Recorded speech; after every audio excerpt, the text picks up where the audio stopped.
All right, so good afternoon, everyone, and welcome back to the RCC Roundtable. Today's Roundtable is all about highlighting Mental Illness Awareness Week, and we have a very special guest from Nami with us, Dr. Tasha Jones. We are so excited to have this conversation with her. Sorry for the delay today. Of course, we always have to have some technical difficulties. Um, so thank you to the team that's working behind the scenes so hard for us, Chanel, and also to those of you who are joining us again today. We welcome you to join this conversation. So if you have any questions or comments, please make sure that you drop them in the chat, and we will do our best to acknowledge them. So just like always, we're going to do a couple of introductions, and then we're just going to jump right into the conversation. Dr. Jones, if you want to go ahead and introduce yourself. Hi, I'm Tasha Jones. I'm so glad to be here. Thank you for inviting me here to represent a wonderful organization, NAMI, and to support your awesome team of counselors. We are so appreciative of Lifeline Counseling Services. Thank you so much. Thank you. I actually am the new NAMI Mobile president. We just had our board, our voting about a week ago. Well, congratulations. And thank you so much. And I'm telling you, when we're speaking about NAMI, it's just a community effort. And NAMI is not just one organization, it's all of us. Right. And so I'm just thrilled to be here. Awesome. Thank you so much. And again, my name is Kelsey Bryan, the EHE coordinator with Lifeline's Counseling Services. And for those of you who are not familiar with EHE, it stands for Ending the HIV Epidemic. So be definitely on the lookout for more information concerning ending the HIV epidemic and ending the HIV Alabama. All right, so we are going to right on in. So Dr. Jones, can you give us a little background or history of about NAMI? Actually, yes. NAMI was actually started with a small group of families in the late 70s, early 80s. And they were just an alliance and a community of people and families who were out to advocate and educate about mental illness. And so NAMI has actually grown into it's national, and basically we have worldwide recognition now. If you can remember when the princess, she was talking about with her depression when she came back stateside, and she had her meeting with Oprah Winfrey, and she mentioned NAMI as a good resource if you're having issues with any type of emotional strain. So NAMI has grown and blossomed into a wonderful help resource for communities and families. I'm sorry, that was on mute again. So you said it was established in like the 70s, 80s? Yes, ma'am. 1975 was the original charter where the families came together and made an alliance. Okay. So it's been around for quite a while now. Yes, it has. Yes, it has. Awesome. And Dr. Jones, what types of mental illnesses are you seeing, or are you guys working with? Well, we are actually working with a lot of the mental illnesses that we're seeing has piggybacked off of the COVID pandemic. Really? And, okay. Yeah. So we're seeing a lot of PTSD. And a lot of people are dealing with grieving and loss. Yeah. And so even with that, with all of the new things that are surrounding all of the grieving and loss, there's just, it is exacerbating the existing mental illnesses. So even before the COVID pandemic, we did have the substance use disorders, and we have seen a rise in that as well. People are feeling hopeless. We're seeing a lot of sleep disorders. Okay, that's interesting. Yes, we are, and that kind of stems back from the PTSD as well, because they're just seeing so much. Um, but definitely, we will definitely assist with any of the emotional or mood disorders, and we deal with a lot of anxiety disorders, and we like to tap more into dealing with the military culture, because there are specific things that they deal with as well, Right. in that community. So, but we definitely have the depression, um, the schizophrenias, we have that, the bipolars, ADHD, Okay. and we do a lot of services to assist all around that, which goes into your next question, Ms. Yeah, Bryant. it does. But I have two things that have come to mind while you were kind of going down your list of different mental illnesses that you guys are dealing with. Two things. When you mentioned a lot of the things are stemming from the pandemic, I often think about the people that have been on the front lines, you know, the doctors, I mean, the nurses, and they're, you know, just being short staffed. Yes. Some of the doctors and nurses themselves, I mean, the staff has passed away from the virus. Yes. I mean, just so many people that are being hospitalized and passing away.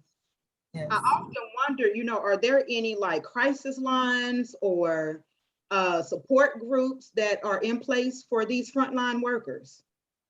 Well, we do have our main crisis line, but we definitely would like to see more specific group sessions for those particular issues. And especially, like you said, with our healthcare workers, they're experiencing the PTSD symptoms. Yeah. Because they were, you know, when you think about a healthcare professional, they're there to heal and to help and to rehabilitate, and they're mentally, they're not equipped to handle so much loss. Right. Um, Right. and it's been very emotionally exhausting. And that is a very vulnerable community that we're having to reach out to. Yeah. And but you know, some of the obstacles is making sure that we can address the stigmas associated with mental health, and able to reach out to these communities. Right. That's awesome. Yeah, my heart goes out to them. I think about that all the time, you know, just something specifically for them. You know, I know there have been people that have cooked meals for them, but you know, their mental health is, I mean, they're pretty vulnerable right now. Yes. With everything that is, you know, that is happening with them. And the other thing that came up for me when you were talking about the different types of mental illness, are you seeing anyone who maybe has a history of sexual trauma? Um, we really specifically don't deal with the you know, getting that intimate into the sexual trauma. Okay. That is like a it is like a caveat, breakaway from actually the police department has their own special unit with specially trained nurses to do that type of counseling. However, we have the capabilities of assisting with any of these mental health issues or situations. Uh, so even if they do come to NAMI for help, we know where to send them and who to contact for them to get follow-up care. Right. Okay. And hopefully, you know, Lifelines, the Rape Crisis Center is on your radar when we're Absolutely. referring those individuals out. So I'm happy to hear that, and we just really appreciate, you know, your continued support and your partnership. Yeah. All right. So let's move into that next question about the services. Oh, actually, NAMI is so busy. Well, and a lot of people don't realize that we do offer services to help people dealing with, and there's something called Nami Care Fund that people can apply for. And this is to assist and absorb some of the costs and expenses for dental work, or if there's something that we feel that can increase quality of life and improve someone's mental health. We actually do that as well. And there's a lot of advocacy, of course. We have family group sessions, and we do our NAMI walk to raise awareness. And when is that, Dr. Jones? When is your NAMI walk? So we have a walk. Is this Saturday? Is the night? Okay. So this Saturday would be the 9th. Yeah, you're right. Okay. Well, let me just confirm that we make sure NAMI Walk Mobile, and because I don't want to tell you wrong here.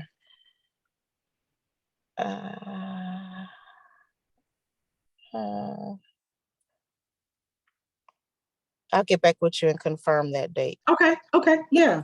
Do people need to register for it, or can they just come? Or yes, we definitely want to invite the team, different organizations to be a team, and it's just a wonderful opportunity to increase awareness and advocacy.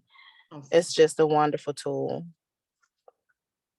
Right. Any other services that people may need to be aware of? Yes, actually, we have like I said, we have the family group meetings. So you can find specifically what will help you. And it's for parents as well, because the best way to help a family member is to learn more about the illness. And that way you will understand how to take care of them. Right. And we also have the helplines. And we push the mental illness awareness weeks with public awareness. We go into the schools, ending the silence, especially of bullying and things like that. So we're trying to address at every angle and every of life that people may be experiencing. It's just, we just want to make that bridge between good mental health and sustainability. Right. Absolutely. And thank you so much for that information. Yes. So are there certain mental illnesses that maybe certain culture, certain ethnic groups may suffer from more than one, more than the other, or based on how they identify, maybe it's gender, or there are certain groups that might suffer from a mental illness more than the other? Well, you definitely have the different groups of vulnerable populations. Okay. And one of the groups that we are experiencing a lot of the depression and PTSD is the LGBTQ plus community. And so that is just a vulnerable community that we have to have more awareness of and address and advocate to to decrease the stigmas that are out there. And understand the warning signs when people are reaching out for help.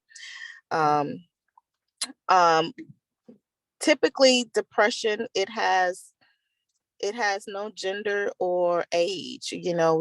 We're seeing it across the board. And there are certain warning signs that we look for in different groups. And a lot of times it's hard to identify in your people of color, because they're not taught to talk about it often. Or it may be a sign of weakness. And that's what we're talking about when we're saying to squash the stigmas. Because if we can identify that there is a need, there's a problem, then we can definitely help if we can identify the need. And there are so many stigmas that need to be squashed, not only just, you know, if Yes. we're talking about mental illness, you know, those who are suffering in silence that, you know, have been affected by sexual violence, Yeah. Yes. HIV, just anything, you Mhm. know, so many different things that need to be addressed and squashed. Yes. I totally Yes. agree with that. Absolutely. And what steps, so if someone is maybe, you know, they're not sure about what is going on with them, but they think they may be suffering from a mental illness, or they're just not sure, they just know something is not right, what steps should they take? Well, the main thing is we want them to get help. We definitely want them to get help. And telling someone is got to be the first thing. Is once you realize you're in trouble, you need to tell someone that you trust. Now, NAMI does have a helpline that can be reached Monday through Friday. And there's the crisis line too. You can text it, you can text NAMI to 741-741. 741-741. Yes, ma'am. And that's the Yes, text ma'am. line, That's text the chat. text. That's the Okay. text chat. If you Okay. go to the NAMI website, you can also do the NAMI chat and chat, with someone virtually. But it's all about what to do in emergency. And if we want them to know if they're feeling that they're in trouble, whether it's an actual or perceived threat, they still need to call 911 Right. and Don't take not it ignore lightly. those signs, Right. and don't take it lightly. Absolutely. But if there's help that's needed in a crisis and you want to speak to somebody, even if they go to our NAMI website, we have a suicide prevention lifeline on there. There's a 1-800 number. And we connect them with the national suicide prevention lines. And you guys play a major role in that as well.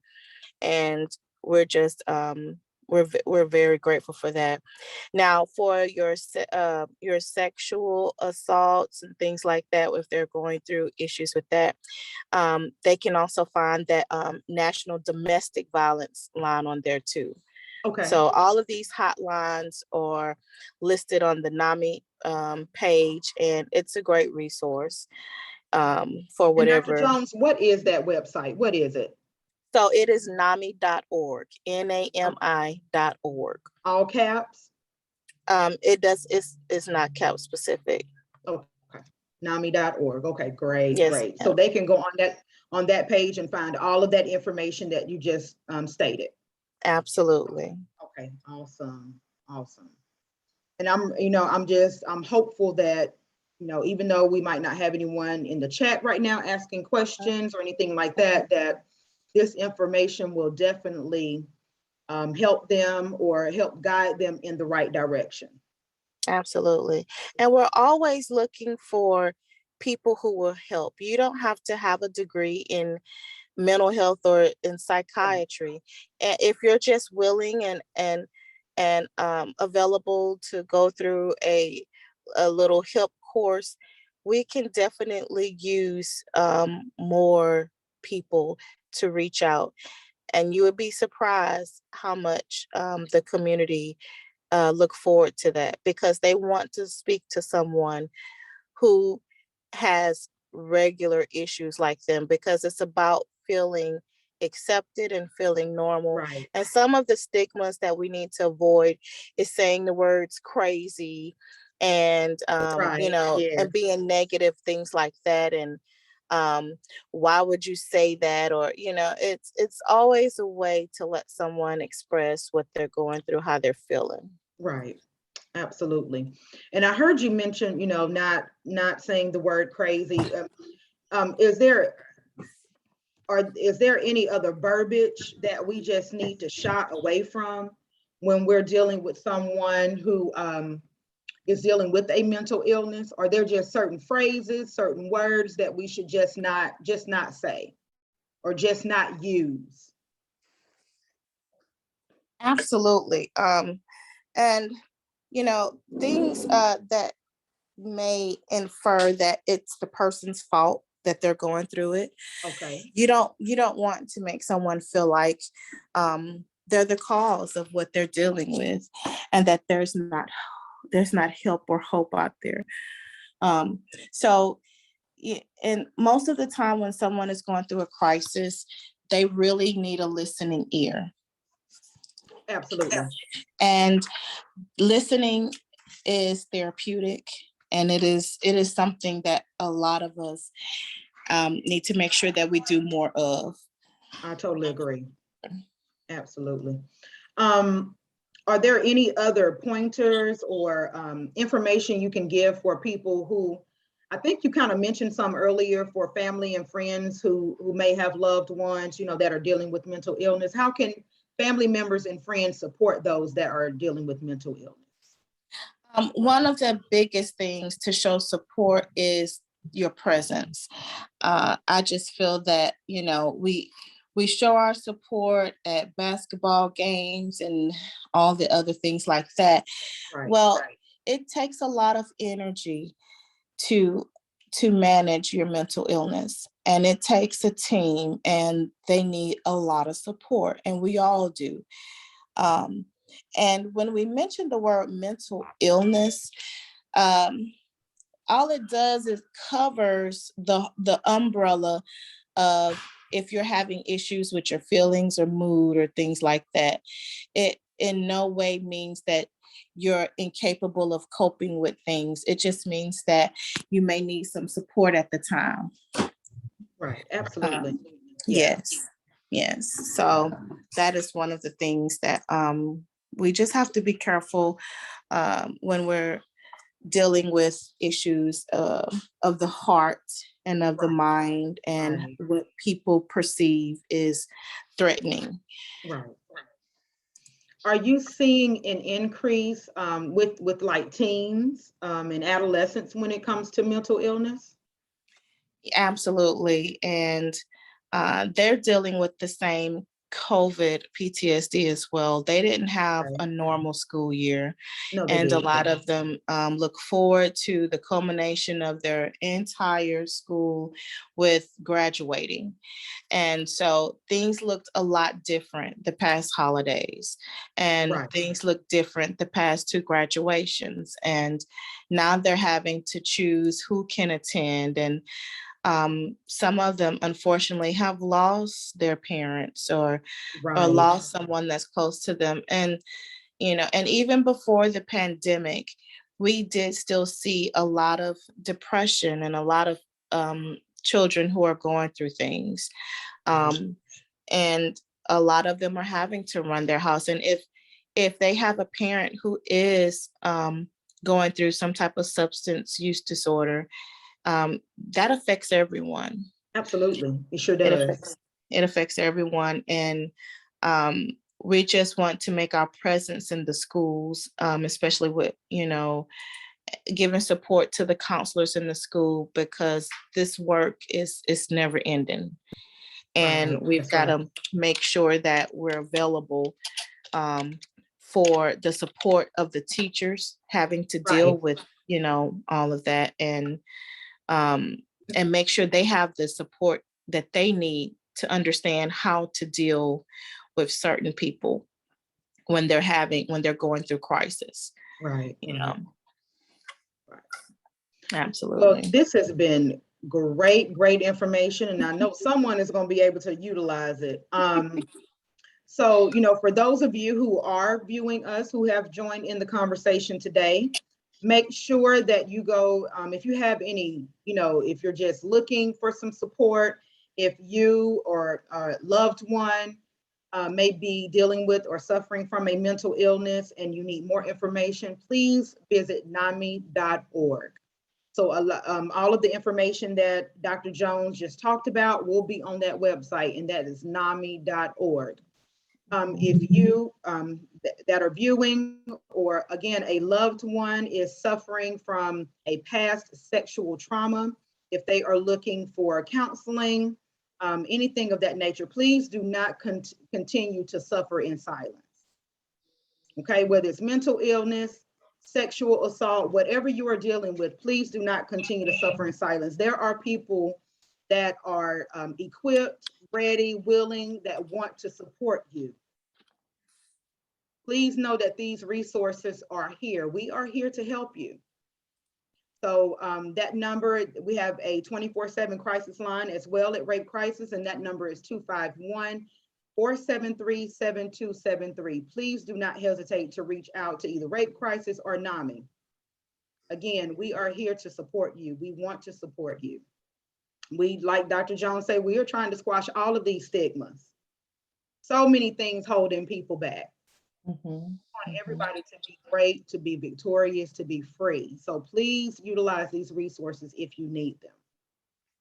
All right, Dr. Jones, is there anything else that you would like to share with us? I also would like to remind everyone that our support meetings, they can be virtual or in person.